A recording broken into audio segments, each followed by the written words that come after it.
ছোৱালী গ'লে তেজটো বোলে গৰম হৈ যায়। এনেই হিমন্ত বিচাৰি থাকে আমাৰ মানুহক বিপদত পেলাবলৈ।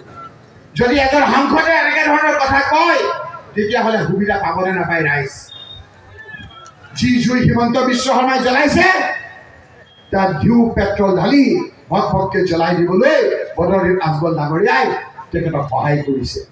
সেইকাৰণে ৰাইজ আপোনালোকক কৈছো, এই যে ভোটটো দিবা সেই ভোটটো উৎসৱ নহয়, আনন্দ নহয় যে এটা অফিচ খুলি UDF আপোনালোকে বহি থাকিব, এটা AGPৰ অফিচ খুলি আপোনালোকে বহি থাকিব। এই ভোটটো হ'ল আপোনালোকৰ ভৱিষ্যত, এই ভোটটো হ'ল আপোনালোকৰ জীৱন। এই ভোটটো আপোনালোকৰ যদি ভুল হৈ যায় আপোনালোকৰ ল'ৰা ছোৱালীৰ জীৱনটো ধ্বংস হ'ব। গোটেই জীৱন আমি ভয় ভয়কে থাকিব লাগিব। এই ভোটটো আমাৰ সেইকাৰণে কৈছো সকলোতকৈ বেছি গুৰুত্বপূৰ্ণ, সকলোতকৈ বেছি গুৰুত্বপূৰ্ণ।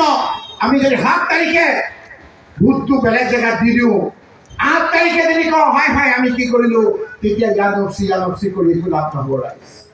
সেইকাৰণে সময় থাকোঁতে আমি 7 তাৰিখে চিন্তা কৰিব লাগিব।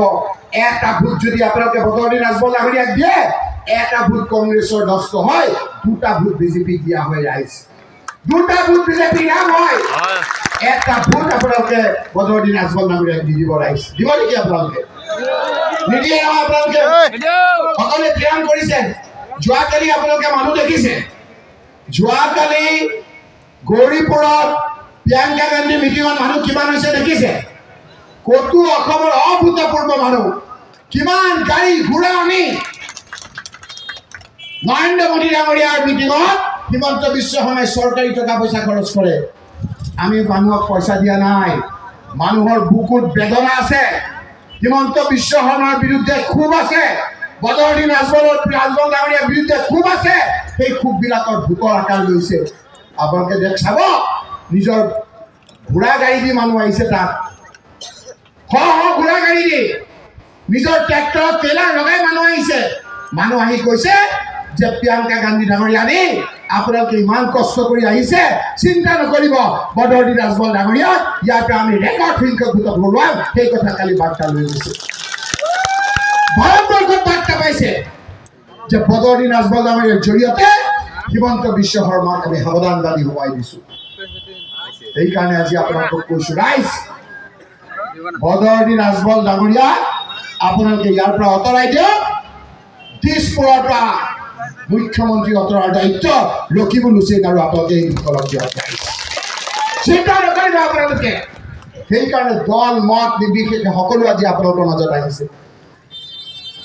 মই আৰু বেছি কথা নকওঁ, আপোনালোকক ক'ব লাগিব জানো? আপোনালোকক NRCৰ কথাবিলাক জানে নে নাজানে? আপোনালোকে পাহৰি গ'লো। আজি আমাৰ হাফিজ শশীৰ চৌধুৰী চাহাব আহিছে, আইনজ্ঞ পণ্ডিত, কেনেকৈ আমছুৰ জৰিয়তে যেতিয়া কেছ কৰিছিল সুপ্ৰিম কোৰ্টত, কেনেকৈ মই মন্ত্ৰী থকা অৱস্থাত সহায় কৰিছিলোঁ, সেই কথাখিনি চাক্ষুষ থাকি এই আইনজ্ঞ পণ্ডিত হাফিজ শশীৰ চৌধুৰী আজি আমাৰ লগত নাই।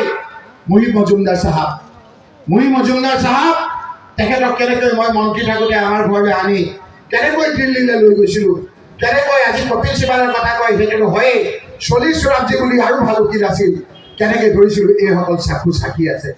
এই লোকসকলে ক'ব NRCৰ সময়ত আমি পাহৰি গৈছোঁ যে আমি মানুহখিনি এখন গাড়ী ধুৱাই আমাৰ নিজৰ নাগৰিকত্ব প্ৰমাণ কৰিবলৈ আমি পৰিয়ালবিলাকক লৈ যোৰহাট, ডিব্ৰুগড়, নগাঁৱলৈ ঘূৰি ফুৰিবলগীয়া হৈছিল নে ৰাইজ? আজি বিপদৰ সময়ত আমি পাহৰি গৈছোঁ।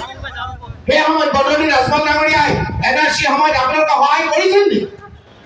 আমছু আৰু জমিয়তৰ লগত মই ৰকিবুল হুছেইন দিল্লীলৈ গৈছিলোঁ। কপিল চিবাল, ইন্দিৰা জয়সিং, সলমান খুৰছিদ, বিবেক তানখা, ডাঙৰ ডাঙৰ উকিলক ধৰিছিলোঁ। এজন উকিল থিয় হ'লে একবাৰত 15 লাখ টকা লাগে। 50 বাৰ তেনেকৈ থিয় হৈছে, 50 বাৰতকৈ বেছি থিয় হৈছে। সেই সময়ত আপোনালোকৰ কাৰণে তাত যুঁজি আপোনালোকৰ NRCৰ নাম হোৱাত সফল হৈছিলোঁ ৰাইজ। বদৰুদ্দিন আজমল ডাঙৰীয়াই সেই সময়ত কোন উকিল ধৰিছিল আপোনালোকৰ ওচৰত আহি ক'ব নোৱাৰে ৰাইজ, ক'ব নোৱাৰে। তেওঁ কোনো বিপদৰ সময়ত আমাৰ লগত তেওঁ নাই।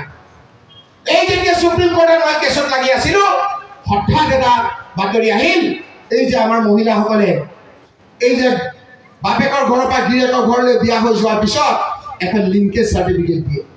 সেই লিংকেজ চাৰ্টিফিকেটখন দিয়ে পঞ্চায়তৰ ছেক্ৰেটাৰীয়ে। পঞ্চায়তৰ ছেক্ৰেটাৰীয়ে দিয়া চাৰ্টিফিকেটখন কাউণ্টাৰ চাইন কৰে বিনিময়। এদিন হঠাৎ NRCৰ মূল কেছটোৰ লগত লাগি থকা অৱস্থাতে খবৰ পালোঁ যে গুৱাহাটী হাইকোৰ্টে সেই লিংকেজ চাৰ্টিফিকেটৰ মহিলাৰ চাৰ্টিফিকেটখনকে নাকচ কৰি দিলে। এগৰাকী দুগৰাকী 1 লাখ 2 লাখ নহয়, 48 লাখ মহিলা হাহাকাৰ লাগিল।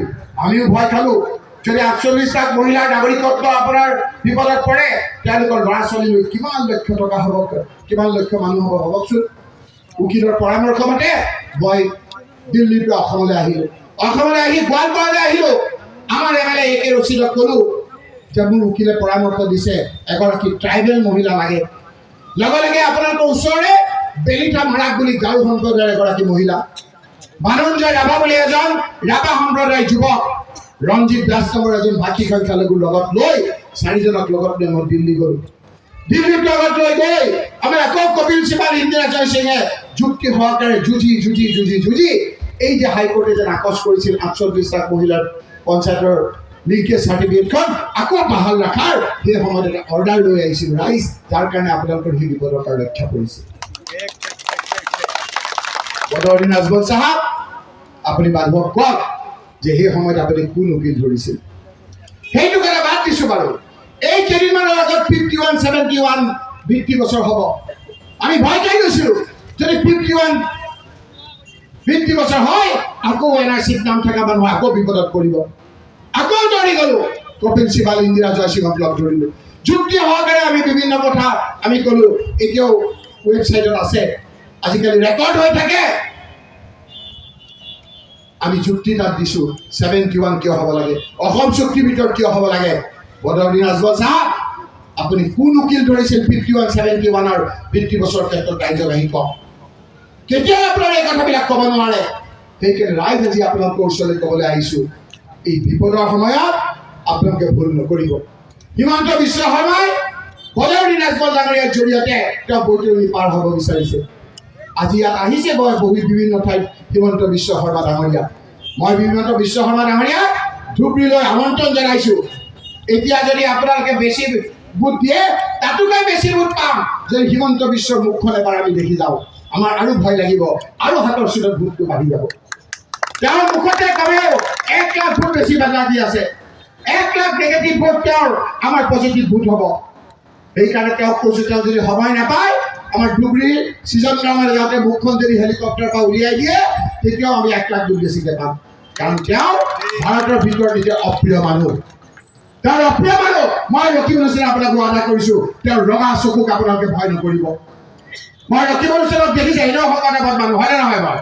খেলা মাৰি মোক খেলাব পাৰিব নেকি? নোৱাৰে। ৰাইজ আপোনালোকৰ লগত থাকিম। বিপদৰ সময়ত কেতিয়াবা বিয়া বাৰুলৈ নাহিব পাৰোঁ, কিন্তু যেতিয়া বিপদ হ'ব ৱালৰ নিচিনা থিয় হৈ থাকিম। প্ৰথমে মোক কৰিব কিবা, তাৰপিছত আপোনালোকক কৰিব। হিমন্ত বিশ্ব শৰ্মাৰ ৰঙা চকুক ভয় নকৰিব ৰাইজ। মোৰ তাত এটা পকেটত দৰৱ আছে, চকুত দি দিম।